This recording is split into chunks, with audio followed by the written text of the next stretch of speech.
প্রেম ভক্তির মহাজন আমাদের ঠাকুর নরোত্তম দাস মহাশয় জানিয়ে দিলেন, গৌর গোবিন্দের লীলা স্মরণ করাই হচ্ছে জীবের ভজন। জীবের সাধন স্মরণ লীলা, ইহাতে না করো হেলা, তাই মনে করো প্রশংসা। এই রাধা গোবিন্দের অপ্রাকৃত লীলা শ্রবণ করা স্মরণ করাই আমাদের হচ্ছে সাধনা। গৌরাঙ্গ মহাপ্রভু তিনি নাম দিয়ে তিনি কি করবেন? উদ্ধার করবেন। বাবা, উদ্ধার হওয়া এক জিনিস, পাপ কাটানো এক জিনিস, স্বর্গ লাভ করা এক জিনিস, আর গোবিন্দ চরণ লাভ করা হচ্ছে এক জিনিস, প্রেম লাভ করা হচ্ছে এক জিনিস। সবগুলো তো এক নয়, এক নয় কি? ওই নাম করলে উদ্ধার পাওয়া যায়, পাপ কাটানো যায়। কিন্তু গোবিন্দ চরণ পেতে হলে বললে ভজন করতে হবে। আর সেই ভজনটা কি হচ্ছে? রাধা গোবিন্দের অপ্রাকৃত লীলা স্মরণ করাই হচ্ছে কলিযুগের একমাত্র ভজন। বিশ্ববরণ্য দার্শনিক ভগবদ্গীতার ডক্টর মহানাম ব্রত ব্রহ্মচারীজি কলম দিয়েছেন। আমাদের মহাবতারী প্রভু জগৎবন্ধু সুন্দর বলেছেন, এক বছর যদি কেউ ব্রত ধ্যান তপস্যা উপাসনা করে যে ফল লাভ করবে, এক বছর, একদিন যদি কেউ অষ্টকালী লীলা কীর্তন কায়মনে শ্রবণ করে, তাহলে এক বছরের ফল তার লাভ হয়ে যাবে।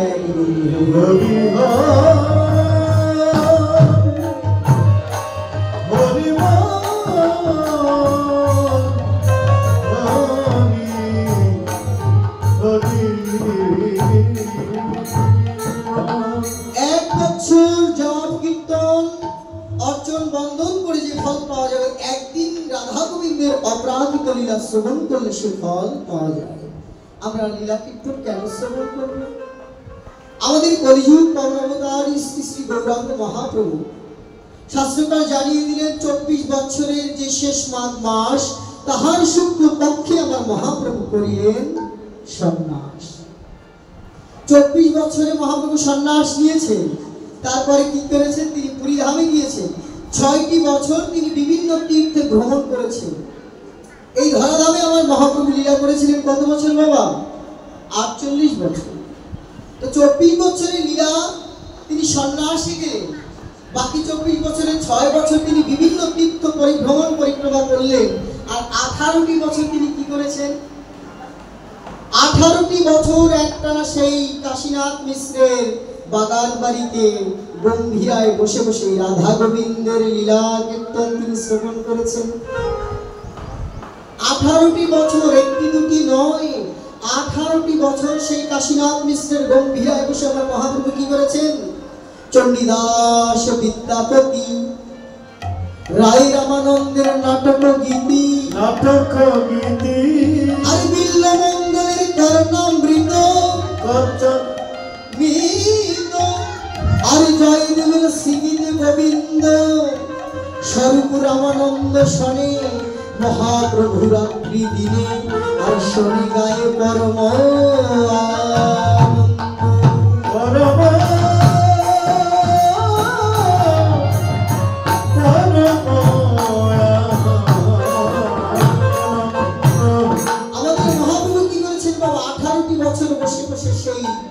চণ্ডীদাস বিদ্যাপতি রায় রামানন্দের নাটক গীতি, বিল্লমঙ্গলের কর্ণামৃত জয়দেবের শ্রীগীত গোবিন্দ স্বরূপ রামানন্দ শনে মহাপ্রভু রাত্রি দিনে শনি এবং গান নিজে গাইছেন, আবার শুনছেন, পরম আনন্দ লাভ করছেন।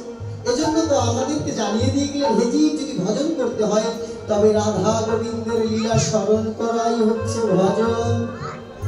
তাই আমরা লীলা স্মরণে ব্রতী হয়েছি। আমার মহাপ্রভু আজকে ব্রজভাবে বিভোর হয়ে ধবলি শ্যামলী বলে ডাকছেন। বৃন্দাবনে যেমন ধবলি শ্যামলী পিয়ালি বিভিন্ন গাভীদের নিয়ে তিনি নবলক্ষ ধেনু নিয়ে গোপচারণ করেছিলেন, আজকে নবদ্বীপে আর ব্রজের ভাব মনে পড়ে গিয়ে তিনি আজকে ধবলি বলিয়া শ্যামলী বলিয়া ডাকছেন। আর কি করছেন? মহাজন বললেন কি, আরে বুঝিয়া ভাগতি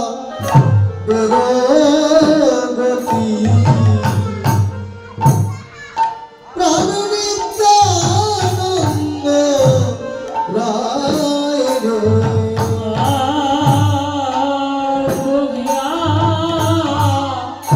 ভাবে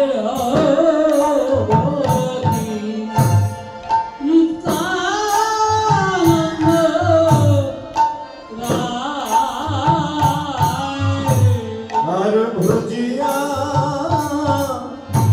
ভাবের গতি প্রাণ নিত্যানন্দ রায় বুঝিয়া ভাবের গতি প্রাণ নিত্যানন্দ রায় রে।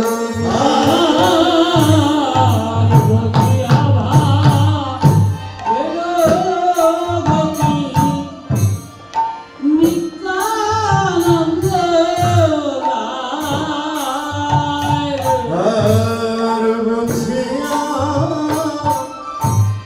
ভাবের গতি প্রাণ নিত্যানন্দ রায় ওই ভাব বোঝাতো যায় না, বুঝাতে যায় না ভালো বুঝাতে যায় না ওই ভাব বোঝাতো যায় না। বুঝাতে যায় না গৌর বিনা হৃদয়ের ভাব বোঝাতো যায় না। গৌর বিনা হৃদয়ের ভাব বুঝাতে যায় না হৃদয় বিনা গৌরের ভাব বোঝাতো যায় না। হৃদয় বিনা গৌরের ভাব বুঝাতে যায় না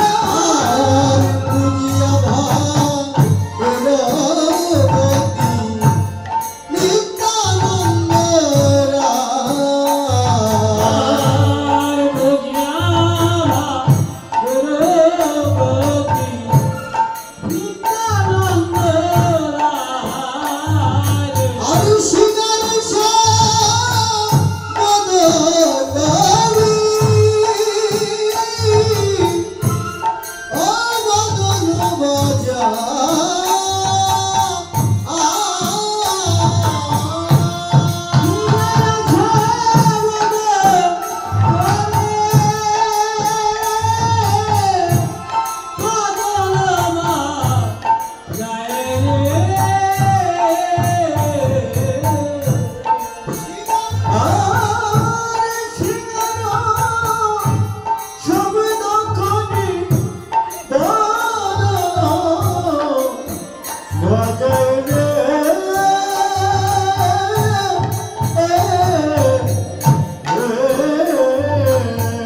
বাজাইল রে বাজাইল রে আর নিতাই মদন সিংহ বাজাইল রে মদন সিংহ বাজাইল রে মদন সিংহ বাজাইল রে সিঙ্গার ধরি বাজাইল নিতাই মদন মধুর সিংহ বাজাইল রে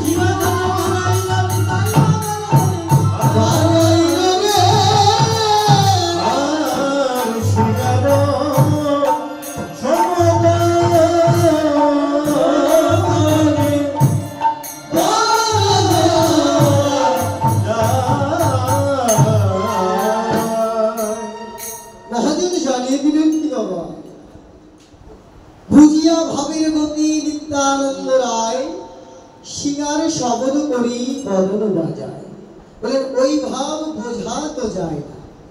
মহাজন আখর দিলেন কি ওই ভাব বোঝা তো যায় না, নিতাই বিনা গৌরের ভাব বোঝা তো যায় না। এখন যদি প্রশ্ন হয় আমার গৌরের ভাবটা কি, আর নিতাইয়ের ভাবটাই বা কি, আর গৌরের ভাবটাই কি? গৌরের ভাব সম্পর্কে মহাজন বললেন ক্ষণেক রাধা ভাব ক্ষণেক কৃষ্ণ ভাব। কেন? বলে রাধা কৃষ্ণ মিলিত তনু শ্রী গৌরাঙ্গ, রাধায় অঙ্গ কৃষ্ণ অঙ্গ দুই মিলে হলো শ্রী গৌরাঙ্গ। কখনো রাধারানীর ভাবে বিভোর হয়ে কৃষ্ণ কৃষ্ণ বলে ধুলায় গড়াগড়ি যায়, কখনো কৃষ্ণ ভাবে বিভোর হয়ে তিনি কি করেন? রাধা রাধা বলে নয়নের জল ভেসে যায়। তো ওই ভাব বোঝা তো যায় না, বলে নিতাই বিনা গৌরের ভাব বোঝা তো যায় না। আমার গৌরের ভাব যদি বুঝতে হয় তাহলে আগে আমার নিতাই চরণে যে শরণ নিতে হবে, সে কথাই মহাজন জানিয়ে দেবে। নিতাই বিনা গৌরের ভাব বোঝা তো যায় না।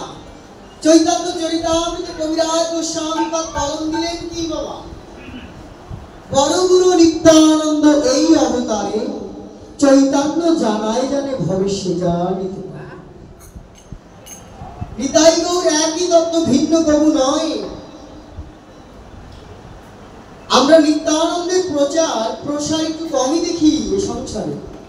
গৌরাঙ্গ মহাপ্রভুর প্রচারটা একটু বেশি, কিন্তু নিতাইদের প্রচারটা কম। কিন্তু মহাজন বলছে নিতাই বিনে গৌরের ভাব বোঝা তো যায় না। আগে নিতাইকে আস্বাদন করতে হবে, তবে না তুমি গৌরাঙ্গকে খুঁজে পাবে। তো গৌরকে যদি বলতে হয় আগে নিতাই চাই, আমার নিতাই ভজলে গৌর পাবি, আরে গৌর পেলে ব্রজে যাবি। আর নিতাই ভজ গৌর পাবি, আর গৌর পেলে ব্রজে যাবি। আর ব্রজে রাধা কৃষ্ণ যুগল পাবি রে। ব্রজে রাধা কৃষ্ণ যুগল পাবি রে। কি বললে?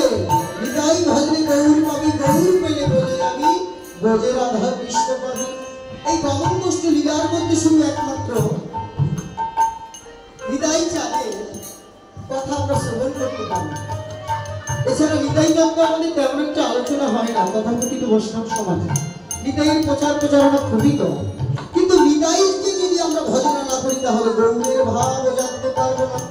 এখানে প্রশ্ন হতে পারে, আমার গৌরাঙ্গের মধ্যে হচ্ছে মাদনাত্ম মহাভাব নিধি গৌরাঙ্গ মহাপ্রভু রাধারানীর ভাব। আর রাধারানীর ভাব ছিল কেমন? বলছে মধুর প্রেম। আচ্ছা, এখন এখানে যদি প্রশ্ন করা হয় মধুর প্রেম হচ্ছে রাধারানী, আর সেই মধুর প্রেমের আস্বাদনকারী গৌরাঙ্গ মহাপ্রভু যদি হয়, সেই গৌরের ভাব জানতে হলে নিতাইকে কিভাবে ধরবো আমরা? নিতাই কি সেই মধুর প্রেমের আস্বাদন জানে? ব্রজলীলায় আমরা কি দেখি? ব্রজেন্দ্র নন্দন যেই সতীসুত হল সেই বলরাম হইল নিতাই। আমরা ব্রজলীলায় দেখি বড় ভাই বলরাম, ছোট ভাই কৃষ্ণ। তাহলে কৃষ্ণ যে মধুর লীলা করেছেন রাধারানীর সাথে, সেই লীলা কি আর বলরাম বড় দাদা জানে? তাহলে সেই গৌরের ভাব জানতে গেলে আমরা মহাপ্রভুকে নিতাইকে কিভাবে কেন ধরতে যাব? প্রশ্ন হয় না? গৌরের ভাব হচ্ছে মহাভাব, রাধারানীর ভাব। সেই ভাব পেতে গেলে নাকি আমরা নিতাইকে চাই, কিন্তু নিতাই তো সেই ভাব জানে না। কিন্তু চৈতন্য চরিতামৃত তার বলে নিতাই গৌর একই তত্ত্ব, ভিন্ন প্রভু নয়। নিত্যানন্দ গৌরাঙ্গ একই তত্ত্ব। বড় গুরু নিত্যানন্দ এই অবতারে চৈতন্য জানাই যারে ভাবে সেই তো জানিতে পারে। নিতাই গৌর যে একই তত্ত্ব, এই বিষয়টি নিয়ে বৈষ্ণব সমাজে একটা দ্বন্দ্ব সৃষ্টি হয়েছিল। দ্বন্দ্বের অবসান করেছেন কে? মহাবতারী আমাদের প্রভু জগৎবন্ধু সুন্দর। নিতাই গৌর যে একই তত্ত্ব, নিতাই যে বলরাম, তবুও যে তিনি সেই ব্রজের অনন্ত মঞ্জুরি, তবুও যে তিনি সেই প্রেম রসের অধিকারী কিভাবে হলেন? বাহ্যিক দৃষ্টিতে লীলাগত দিক থেকে যদি আমরা দেখি তাহলে দেখব নিতাই হচ্ছেন বলরাম বড় ভাই। বড় ভাইয়ের সাথে তো আর মধুর রসের আস্বাদন হয়নি। তাহলে তিনি বৃন্দাবনের ভাব কি করে বুঝবেন? রাধারানীর প্রেমের ভাব, আমার গৌরাঙ্গের ভাব, সেই তত্ত্বই আমার শ্রী শ্রী প্রভু মহাবতারী প্রভু জগৎবন্ধু সুন্দর ব্যাখ্যা করেছে। আর বিশ্ববরণ্য দার্শনিক ভগবত গঙ্গোত্তরী ডক্টর মহানাম প্রত ব্রহ্মচারীজি কলম দিয়েছেন কি বাবা? অক্রূর সংবাদ। আমরা জানি ভগবান শ্রীকৃষ্ণ 10 বছর 8 মাস বয়সে বৃন্দাবন ছেড়ে মথুরায় গিয়েছেন নাকি?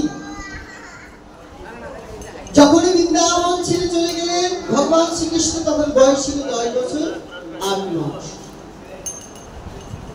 কংসকে বলেছিলেন দৈববাণী করে, মূর্খ কংস তোমারে বোধিবে যে গোকুলে বাড়িছে সে। নিতাই তত্ত্ব নিত্যানন্দ কে?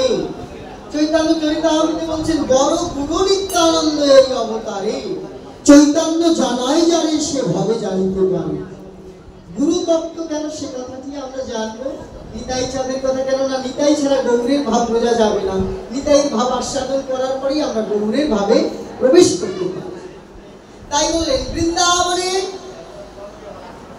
মথুরার রাজা দুরাচারী কংসকে দৈব বাণী করে জানানো হলো, মূর্খ কংস তোমার বধিবে যে গোকুলে বলছিস। একথা জানতে পেরে কংস কি করলেন, অক্রূরকে বললেন, অক্রূর যাও বৃন্দাবনে, অক্রূর যাও বৃন্দাবনে, মল্লযুদ্ধের আয়োজন করে ছলনা করে কৃষ্ণ বলরামকে নিয়ে এসো, কৃষ্ণ বলরামকে বৃন্দাবন থেকে নিয়ে এসো। এই বলে অক্রূরকে পাঠাবেন আজকে কংস বৃন্দাবনে। যখনই বৃন্দাবনে পাঠাবেন, অক্রূর মনে মনে ভাবছেন বড় একখানা রথ নিয়ে অক্রূর মনিকে পাঠিয়েছেন কংস বৃন্দাবনে। অক্রূর মনে মনে ভাবছে এই জগতে পাপী লোকের কথা শুনলে লোক নরকে যায়, খারাপ মানুষের কথা শুনলে সে নরকে যায়, অধোগতি হয়। আর দুরাচারী কংসের কথা শুনে আজকে আমি যাচ্ছি ভোগের ভূমি ত্যাগ করে, আমি যাচ্ছি অমৃত লোকে বৃন্দাবনে। আবার কেন না, আমার রাধা গোবিন্দ সেই কৃষ্ণকে নিয়ে আসার জন্য। সে কথা দেখুন বাবা, আমরা এই জগতে দেখি খারাপ মানুষের কথা শুনলে কি কৃষ্ণকে লাভ করা যায়? আর কংস খারাপ ছিল, দুরাচারী ছিল, দুষ্ট ছিল, তার কথা শুনেও কি করেছেন, অক্রূর যাচ্ছেন আজকে বৃন্দাবনে। যাও অক্রূর, বৃন্দাবনে গিয়ে কৃষ্ণচন্দ্রকে নিয়ে এসো। যখনই বড় একখানা রথ সাজিয়ে যাচ্ছে আর মনে মনে ভাবছে আমি দুরাচারী কংসের কথা শুনেও আজকে যাচ্ছি বৃন্দাবনে, অহভাগ্য, আমার মতো এমন ভাববে জগতে আর কারণে। প্রভু জগৎবন্ধু সুন্দর বলছেন, মহারামজি কলম দিয়েছেন বাবা নিত্যানন্দ তত্ত্বের কথা। যখনই অক্রূর যাচ্ছে ব্রজের পথে, বৃন্দাবনে গিয়ে রথখানা রাখলেন, বড় একখানা রথ নিয়ে গিয়েছেন অক্রূর। ব্রজবাসীগণ জিজ্ঞেস করছে কি ব্যাপার, এত বড় রথ তো আমরা বৃন্দাবনে কোনোদিন দেখিনি, কোথা থেকে আসলো এত বড় রথ? কোন কোন ব্রজগোপী কাছে গিয়ে জিজ্ঞেস করছে, কে ভাই আপনি, কোথা থেকে এসেছেন? বলে আমার নাম অক্রূর। বেশ সুন্দর নাম আমার অক্রূর, পাঠিয়েছে কংস মথুরা থেকে। বলে ও মথুরা থেকে কংস পাঠিয়েছে, তো কেন পাঠিয়েছে? বলে কৃষ্ণ আর বলরামকে নিয়ে যাওয়ার জন্য। যখনই এই কথা বললেন, ব্রজগোপীর মাথার মধ্যে যেন বিনা মেঘে বজ্রাঘাত হয়ে গেল। না না না, আপনার নামটা অক্রূর, কত সুন্দর নাম, যার মধ্যে কোনো ক্রূরমতি নেই, সেই হচ্ছে অক্রূর। আর আপনি কিনা বলছেন আমাদের কৃষ্ণ বলরামকে বৃন্দাবন ছেড়ে নিয়ে যাবেন? আপনি তো মোটেও ভালো নয়, আপনার নামটা সুন্দর কিন্তু আপনার স্বভাবটা ভালো নয়। আপনি এসেছেন আমাদের প্রাণবধূকে বৃন্দাবন ছেড়ে নিয়ে যাওয়ার জন্য। এই বলে ব্রজগোপিকাগণ দুঃখ করে চলে যাচ্ছে। নন্দ মহারাজের কাছে গিয়ে বললেন, অক্রূর বললেন, নন্দ মহারাজ, দুরাচারী কংস, মথুরার রাজা কংস, সে যে আমাকে পাঠিয়েছে কৃষ্ণ বলরামকে নিয়ে যাওয়ার জন্য। কৃষ্ণ বলরামকে বৃন্দাবন ছেড়ে মথুরায় যেতে হবে। কি বলছেন? কৃষ্ণ আমাদের দুধের ছাওয়াল, দণ্ডে কতবার করে নবনী খেতে দিতে হয় কৃষ্ণকে, সেই কৃষ্ণকে আপনি নিয়ে যাবেন বৃন্দাবন ছেড়ে? এ কি হয়? আমরা বাঁচবো কি? বলে দেখুন রাজা, আপনি তো বৃন্দাবনের রাজা, রাজার কর্ম হচ্ছে কি? প্রজার সুখ দেখা, প্রজার যাতে করে সুখ হয় সে জিনিসটাই তো রাজা দেখবে। আপনি কি চান না বৃন্দাবনবাসী যেমন করে সুখী শান্তিতে বসবাস করছে তেমন করে মথুরাবাসীও সুখী শান্তিতে বসবাস করুন? তা তো আমি অবশ্যই চাই। বলি রাজা, আপনি জানেন না কৃষ্ণ বলরামের যে পিতা মাতা দেবকী আর বাসুদেব বসুদেব, তারা একটু সুখে নেই। এ জগতে খেতে দিয়েও বকাঝকা কাউকে কেউ করে? খাওয়ার সময় বকাঝকা করছেন দুরাচারী কংস, এত কিছু দেখে সহ্য করা যায় না। আমি জানি কৃষ্ণের হাতেই কংস নিধন হবে। আপনি দয়া করে কৃষ্ণকে আমার সাথে পাঠিয়ে দিন। কৃষ্ণ যদি মথুরায় না যায় তাহলে যে কংস নিধন হবে না, আর কংস নিধন না হলে মথুরায় যে শান্তি ফিরে আসবে না। তো নন্দরাজা মেনে নিলেন। মা নন্দরানী বলছে, না না না না না, আমি আমার গোপালকে কিছুতেই আমার কোল ছাড়া করব না। কত সাধনার ধন নীলরতন পেয়েছি আমি কোলে, সেই গোপালকে কি আমি ছেড়ে দিব? কখনোই দিব না। গোপালকে কোলে নিয়ে ছুটে গেলেন পিছনের ঘরে গিয়ে লুকিয়ে গেলেন। বলে, আমি আমার গোপালকে কিছুতেই বৃন্দাবন ছেড়ে মথুরায় যেতে দিব না। নন্দরানীকে নন্দরাজা বুঝাচ্ছে, দেখো নন্দরানী, তুমি তো গোপালের মা, গোপালের তো আরেকজনও মা আছে, সে যে কত দুঃখ কষ্ট কংসের কারাগারে বসে ভোগ করছে। তুমি একজন নারী হয়ে নারীর বেদনা তুমি যদি বুঝতে না পারো তাহলে কে বুঝবে জগতের সংসারে? অনেক বোঝানোর পরে কি করলেন, এইবার কৃষ্ণ আর বলরামকে নিয়ে যাবে অক্রূর রথে করে বৃন্দাবন। পরের দিন রথের মধ্যে চড়িয়ে কৃষ্ণ বলরামকে নন্দরাজাও সাথে যাবে, কঠোর রাখালরাও কয়েকজন সাথে যাবে। বড় রথ নিয়ে এসেছে তো, যখনই যাবে বৃন্দাবনে, বৃন্দাবন ছেড়ে যাচ্ছেন আমার গোবিন্দ, রথের উপরে উঠলেন। এবার অক্রূর রথ চালাবে। এমন সময় ব্রজবাসীগণ ব্রজ গোপিকাগণ ছুটে এসেছে। অক্রূর, কি করছো? আমাদের প্রাণ বন্ধুকে তুমি বৃন্দাবন ছেড়ে নিয়ে যাচ্ছ। তুমি জানো না অক্রূর, আমাদের প্রাণ বন্ধু যদি বৃন্দাবন ছেড়ে চলে যায় আমাদের দেহে যে আর প্রাণ থাকবে না। আমরা কাদের নিয়ে বাঁচবো? ব্রজ গোপিকাগণ কাকে নিয়ে বাঁচবে? না না না না না অক্রূর, কিছুতেই যে আমার প্রাণ বন্ধুকে আমি বৃন্দাবনে যেতে দেব, বৃন্দাবন ছেড়ে যেতে দেব। একথা যখনই বলছেন কোন কোন ব্রজগোপী, মহানাম ব্রতজি এমন ভাবে কলম দিয়েছেন না, পড়ার সাধ্য আছে বলার সাধ্য নেই। ব্রজগোপী গিয়ে কোন কোন ব্রজগোপী গিয়ে চুল দিয়ে কেশ দিয়ে রথের চাকাখানা বেঁধে রেখেছিল, কিছুতেই আমার প্রাণ বন্ধুকে বৃন্দাবন ছেড়ে যেতে দেব। কোন কোন ব্রজগোপী গিয়ে রথের চাকা ধরে ঝুলে পড়েছে।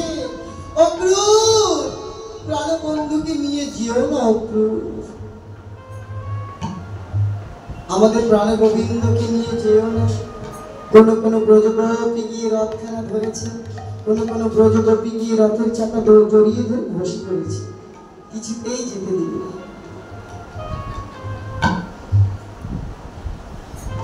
দূর থেকে ছুটে এসেছেন আমাদের শ্রীমতী রাধা রানী, শ্যাম সরোবরের মরালিনী অষ্টসখীর শিরোমণি, মদন মোহন মোহিনী শ্রীমতী রাধা রানী। দূর থেকে দৌড়ে দৌড়ে এসে বলছে, তোরা কেন কাঁদছিস? সখীদের বলছে, তোরা কেন কাঁদছিস? আমার প্রাণবধূ চলে যাচ্ছে তাই। আমার প্রাণবধূ চলে যাচ্ছে বলে তোরা কাঁদছিস? কাঁদিস না সখী, তোরা কাঁদিস না। আমি যদি আমার প্রাণবন্ধুকে মনে প্রাণ দিয়ে ভালোবাসতেই পারতাম তাহলে আমার প্রাণবধূ কি আমাকে ছেড়ে চলে যেত? যেত কি? আমি মনে হয় ভালোবাসার মতো বাসতাম। রাধারানী বলছে, তোরা কেন কাঁদছিস? কাঁদবো তো আমি, প্রাণবধূকে যে আমি ভালোবাসার মতো ভালোবাসি।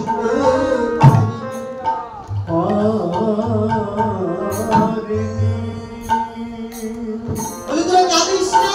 রাধারানী বলছে, অক্রূর, তুমি আমার প্রাণবন্ধুকে নিয়ে যাবে তো? নিয়ে যাবে। আমি যদি ভালোবাসতে পারতাম তাহলে আমার বন্ধু তো আমাকে ছেড়ে গেল। তবে শোনো অক্রূর, আমি শুনেছি যাত্রাকালে কেউ যদি শবদর্শন করে, যাত্রাকালে কেউ যদি শবদর্শন করে তাহলে নাকি তার যাত্রা শুভ হয়। আমি এক কাজ করি, আমি এই রথের চাকার সামনে ষষ্ঠাঙ্গে শুয়ে পড়ছি। অক্রূর, তোমার রথখানা আমার বুকের উপর দিয়ে চালিয়ে তুমি গোবিন্দকে নিয়ে যাও।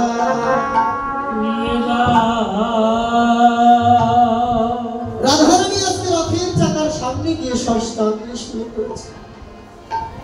চক্র চালাও তোমার রাত, নিয়ে যাও আমার প্রাণের বন্ধুকে বৃন্দাবন ছেড়ে। কৃষ্ণ ছাড়া বৃন্দাবনে রাধা রানী যে থাকিতে পারিবে না, এর চাইতে আমার মরণই ভালো হোক। আমি মরে গিয়ে আমার মৃতদেহ দর্শন করে আমার বধূর যাত্রা মঙ্গল হয়ে যায়। চালাও রাধাপুর। রাধারানী রথের সামনে গিয়ে শুয়ে পড়েছে সাষ্টাঙ্গে, বলছে আমার বুকের উপর দিয়ে রথটা চালিয়ে নিয়ে যান। এহেন দৃশ্য দর্শন করে প্রাণ গোবিন্দ ভাবছে হায় হায় আমার রাধারানী যে বাঁচবে না। বলে রাধে, ও রাধে, তুমি কেঁদো না রাধে, তুমি কেঁদো না, তুমি ওঠো। আমি আজ যাচ্ছি, আমি ঠিক কালই চলে আসবো।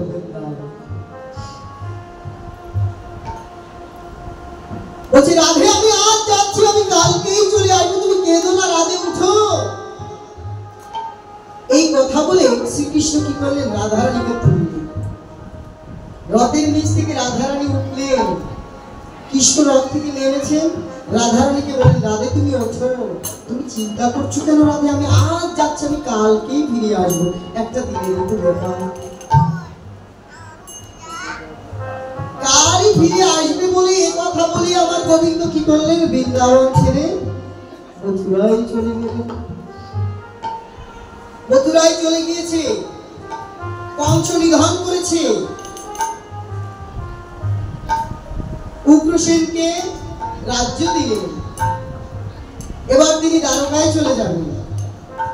কিন্তু এদিকে যারা কৃষ্ণের সাথে বৃন্দাবন ছেড়ে মথুরায় গিয়েছিল বাবা, তারা সকলেই ফিরে এসেছে এক এক করে।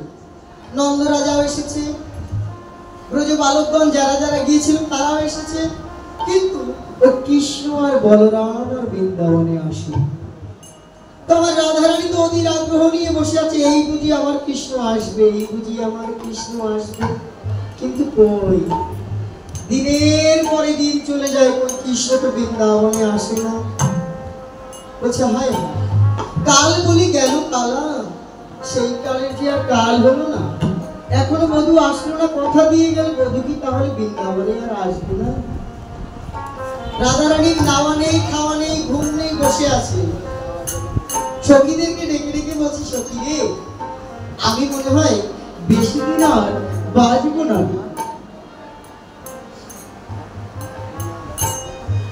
আমি মনে হয় বেশি দিন আর বাঁচবো না।